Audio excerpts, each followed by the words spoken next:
दो चार दिन बारिश ना हो गढ़ाई के पानी में सूख जाए तो वह टर जाएंगे। ये टर जो उनको लगाए हुए है वो जो दूसरे के टारने में टर करने में लगे कि हमें कोरोना तो सब टर तो पियरका मेढक की तरह से बस गायत्री देवी गायत्री देवी गायत्री देवी और सब कुछ नहीं। गायत्री की पूजा, गायत्री तो ज्ञान, गायत्री विज्ञान, ये सब जो है ये पियरका मेढा की तरह से बरसाती है। इसके सिवाय इनका कोई अस्तित्व है नहीं। ये सब तहस नहस होंगे, अब इसी परिवर्तन मेला का शिकार हो जाएंगे। बोले प्रभु परमेश्वर की। तो हम लोगों को हमारा क्या करना है? केवल एक ही बात है कि कुछ भी कीजिए थोड़ा जान समझ कर कीजिए। इस समय आसुरी सारी चीजें, सारी आसुरता भी भूमंडल पर है और सारा दैवत्व भी भूमंडल पर है। इस समय असुरता भी, यदि असुरता धरती पर है तो सारी असुरता जो है धरती पर उतर आई है, फैली हुई है। तो उसी तरह से सारे देवता भी धरती पर बिखर रहे हैं, सब देवता भी धरती पर आए हुए हैं। जब परम प्रभु भूमंडल पर अवतरित होता है तो सारे देवी देवता अपना देव लोग छोड़ करके और सारे भूमंडल पर उसके देख रेख सेवा सहयोग के लिए विचरण करने लगते हैं। कोई बानर के रूप में, तो कोई भालू के रूप में, तो कोई पक्षी के रूप में, तो कोई गिद्ध के रूप में, तो कोई कौवा के रूप में, तो कोई किसी रूप में, कोई किसी रूप में आकर के जहाँ जिसकी जैसे जरूरत पड़ती है वहां वो वैसा रूप लेकर के सहायता सेवा सहयोग करता है। तो यह परम प्रभु के अवतार बेला का समय है। एक तरफ असुरता भी अपने चरम बिंदु पर है तो दूसरी तरफ दैवत्व भी इसमें उपस्थित है। दैवत्व की मान्यता दिलाने के लिए, देवत्व की मान्यता को कायम कराने के लिए जो लोग इन मूर्तियों का खंडन करते थे, मूर्तियों को नहीं कबूल करते थे, अभी भारतवर्ष में काशी, इलाहाबाद, अयोध्या और मथुरा से, हरिद्वार, ऋषिकेश, पुष्कर से यदि आवाज उठी होती कि मूर्ति दूध पी रही है तो कौन नहीं मानता। लेकिन इस समय आवाज आ रही है वाशिंगटन से कि गणेश जी की मूर्ति दूध पी रही है। तब तक इधर से आवाज आ रही है ढाका से कि गणेश जी की मूर्ति दूध पी रही है। तब तक उधर से आवाज आ रही है लंदन से कि गणेश जी की मूर्ति दूध पी रही है। जांच हो रहा है, जांच करने वाले को भी उसके चम्मच का भी दूध खत्म हो रहा है। मूर्ति का जांच हो रहा है, कोई छिद्र नहीं है। वैज्ञानिक जी लगे हैं जांच करने में, ये कौन सी बात आ गई। वहां के किसी यूनिवर्सिटी के प्रोफेसर से पूछा गया, जो वहां का बहुत प्रचारित प्रोफेसर था, तो कहता है, तो अपना रिपोर्ट दिया कि मैं ये तो नहीं जानता कि मूर्ति दूध पीती है कि नहीं पीती है, लेकिन मैंने मूर्ति को हंसते हुए देखा है। ये उसने अपना रिपोर्ट दिया कि मूर्तियों को मैंने दूध पीते तो नहीं देखा है। ये तो मैं नहीं कह सकता कि मूर्ति दूध पीती है कि नहीं पीती है, लेकिन मैं ये अवश्य कह सकता हूँ कि मूर्ति को हंसते हुए मैंने देखा है।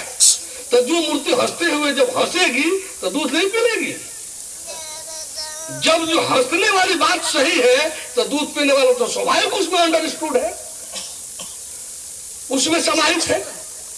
तो इस तरह से अब ढाका से आवाज आने लगी, जो घनघोर हिंदू विरोधी क्षेत्र है, वाशिंगटन से आवाज आने लगी, जो धर्म को लेकर के और सारे विकृति के इजराइल के लिए जो है अरब वालों से कोई समझौता नहीं कर सका। अमेरिका ने जो है केवल धार्मिक संबंध होने के नाते, वो अभी यहूदी।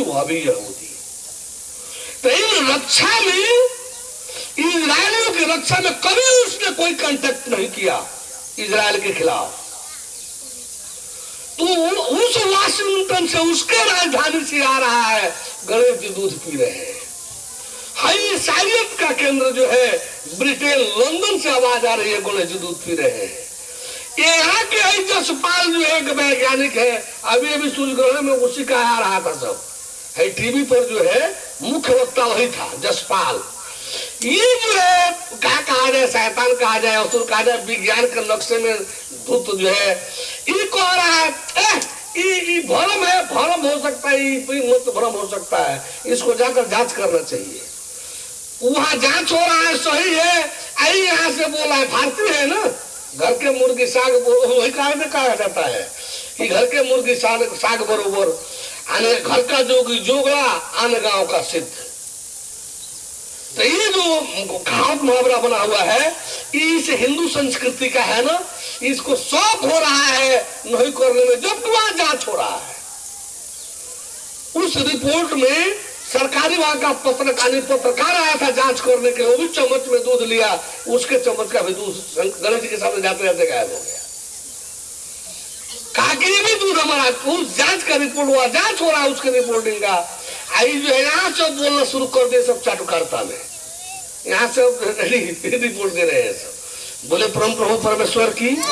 तो इस तरह से हमारा कहीं किसी का ये, फिर लोग कहेंगे कि गायत्री वालों का विरोध कर रहे हैं, हम विरोध कर रहे हैं या सच्चाई रख रहे हैं।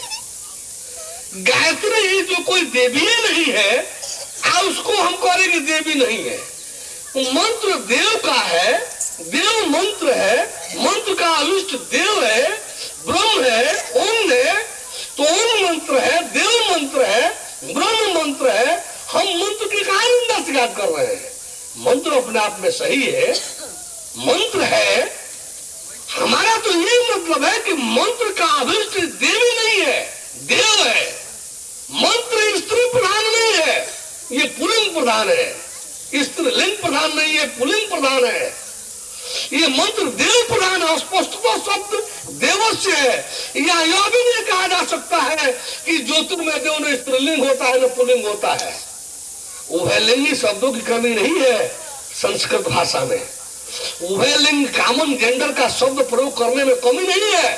संस्कृत भाषा जो है दुनिया के सबसे समृद्ध भाषाओं में से भाषा है। संस्कृत भाषा दुनिया के सबसे समृद्ध भाषाओं में से भाषा है। ऐसी बात नहीं है कि संस्कृत में इसके लिए कोई शब्द नहीं हो उभयलिंग प्रयोग करने के लिए। उभयलिंग यहाँ तो स्पष्टता शब्द है देवस्य। इसलिए यहां देवी शब्द कल्पना करना ही व्यर्थ है।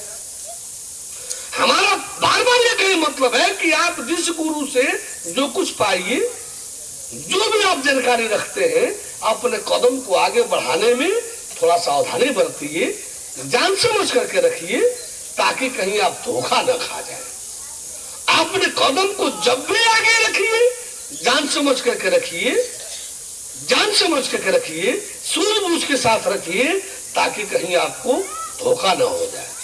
क्योंकि हम लोग एक बीड़ा उठाए हैं कि आडंबर ढोंग पाखंड मिटाओ, अपने को सत्पुरुष बनाओ।